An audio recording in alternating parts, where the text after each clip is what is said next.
At first, I got really spooked by this building because you can always feel like somebody's watching you here. A couple of weeks ago, I come up here by myself, and all the lights were off. No big deal. I turned them all on, except for the men's bathroom light. And I got the women's room clean, went to go over to the men's room, and there was a man standing there in the uniform with the gold buttons going down it. And he was so solid that there was a gleam off the buttons that it drew me, because he stood back a little bit in the dark. I saw him, I ran. I didn't know I could run that fast. And later, did you do any sort of digging or ask any questions to find out if there were any history of soldiers or anything here? Oh yeah. I've been doing a lot of research since I started these places. And I got the impression that it was William, the general who had died here on the 4th floor. Did you try to find any sort of like pictures or drawings of him to see? Yeah. As a matter of fact, I'm getting ready to paint his portrait for an art show here in May. Wow.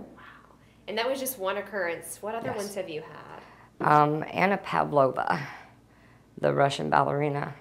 I heard her say, "Get my swan costume ready," in Russian.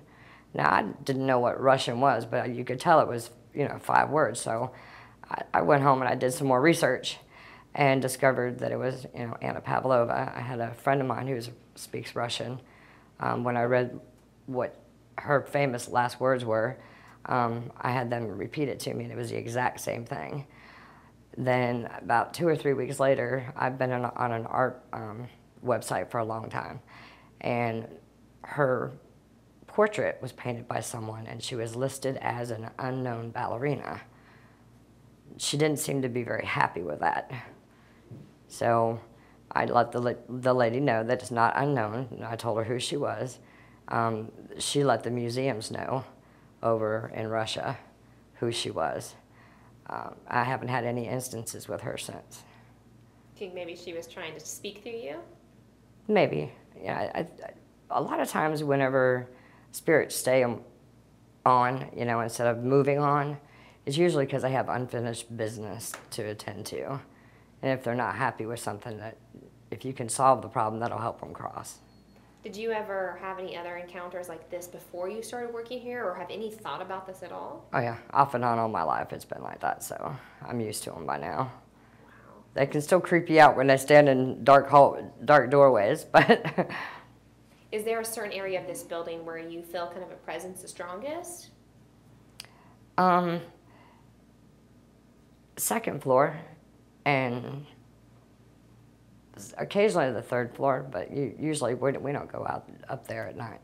We stay on the top 2 floors, or I should say bottom 2 floors. I can't talk. But you're not scared.